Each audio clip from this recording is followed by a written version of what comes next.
നിങ്ങളുടെ ഫേവറേറ്റ് സീരിയലുകൾ ടിവിയിൽ വരുന്നതിന് മുൻപേ സൺ നെക്സ്റ്റ് ആപ്പിൽ കാണാം. ഇനി എല്ലാവർക്കും മുൻപേ കാണൂ.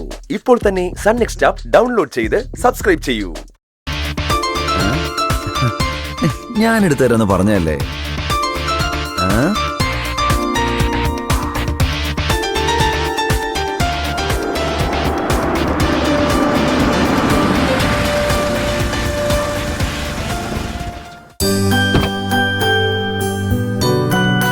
ഏട്ടാ പോയിട്ട് എന്തായി? മഞ്ചാടിയെ കണ്ടോ? കണ്ടു. എന്നിട്ട് അവളുമായിട്ട് സംസാരിച്ചോ? ഇല്ല, അവൻ നടക്കില്ലെന്തോ. അവളിപ്പോ പഴയ മഞ്ചാടിയൊന്നുമല്ല. മാറ്റം ആർക്കും ഉണ്ടാവില്ല ഏട്ടാ. ഏട്ടൻ കാര്യം എന്താന്ന് പറ. ഓ, അവൾക്കിപ്പോ ഒരു പുതിയ ബോയ് ഫ്രണ്ട് ഉണ്ടെന്തോ. എന്നെ കണ്ട ഉടനെ അവൾ അവന്റെ ബൈക്കിൽ കയറിപ്പോയി. അവൾക്ക് ഈ ജീവൻ രാജുമായിട്ട് വിശ്വപ്രണയമാണെന്നൊക്കെ പറഞ്ഞത് ചുമ്മാതാ. പുതിയൊരുത്തനെ കിട്ടിയപ്പോ അവൾക്ക് ഈ ജീവൻ രാജു മരിച്ചോ ജീവനോട് ഇരിപ്പുണ്ടോന്ന് പോലും അറിയണ്ട. മഞ്ചാടി ഒരിക്കലും വേറൊരു റിലേഷൻഷിപ്പിലേക്ക് പോകുന്ന എനിക്ക് തോന്നുന്നില്ല. അവളുടെ പുതിയ ബോയ് ഫ്രണ്ടിനെ ഗോകുൽ കണ്ടോ? അവൻ ആളെങ്ങനെ?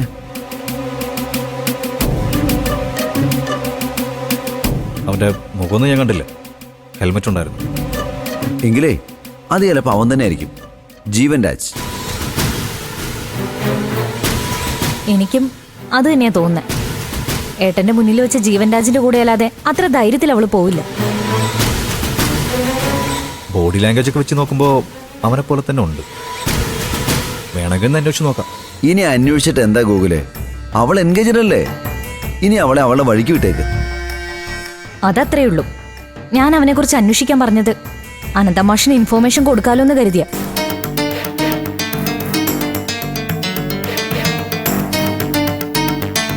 അവൻ ജീവൻ രാജ ആണെങ്കിലും അല്ലെങ്കിലും മകളുടെ പുതിയ റിലേഷൻഷിപ്പിനെ കുറിച്ച് മാഷിനെ അറിയിക്കുന്നത് നല്ലതാണ്. അത് ഞാൻ അച്ഛനെ കൊണ്ട് ചെയ്യിച്ചോളാം.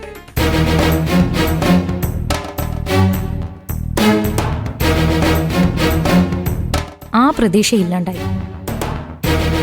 ഇനി ഏട്ടൻ വേറൊരു പെണ്ണിനെ കല്യാണം കഴിക്കാൻ തയ്യാറാവോ? അതൊക്കെ നമുക്ക് പറഞ്ഞ് സമ്മതിപ്പിക്കാൻ. എന്തു മഞ്ചാടിക്ക് ഗോകുലിനെ വേണമെങ്കിൽ പിന്നെ അവനെന്തിനാ അവന്റെ ജന്മം കളയുന്നേ? നീ വാ.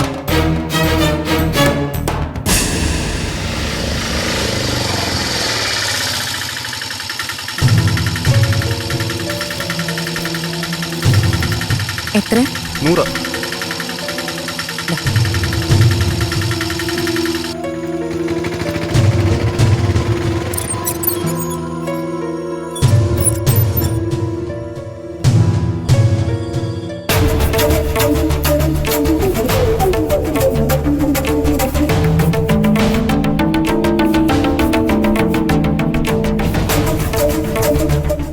അനു, ബസ് സ്റ്റാൻഡിൽ എത്തുമ്പോൾ നിനക്ക് എന്നെ ഒന്ന് വിളിക്കാമായിരുന്നല്ലോ. ഞാൻ നിന്നെ വിളിക്കാനായിട്ട് വരില്ലായിരുന്നോ? ഇന്ദ്രേട്ടനിവിടെ ഞാൻ വരുന്നതും കാത്തിരിക്കുകയാണെന്ന് ഞാൻ അറിഞ്ഞില്ല.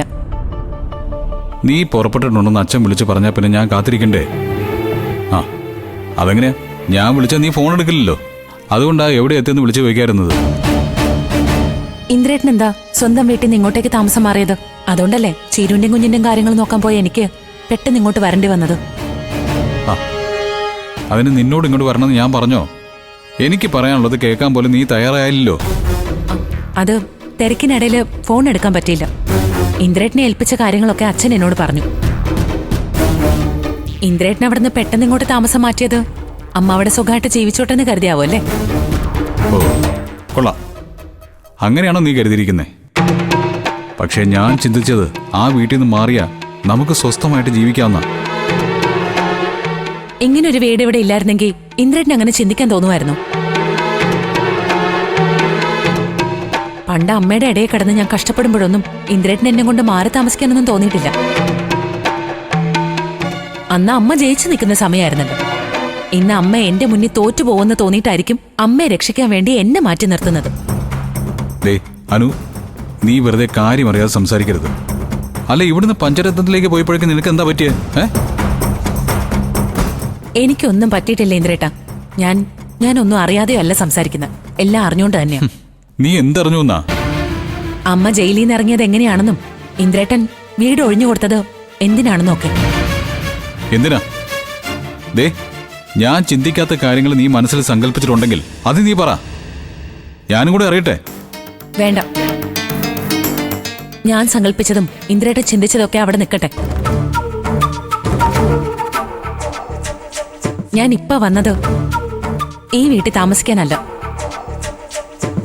ഇന്ദ്രേട്ടന്റെ കൂടെ ഇന്ദ്രേട്ടന്റെ വീട്ടിൽ വന്ന് താമസിക്കാനാ.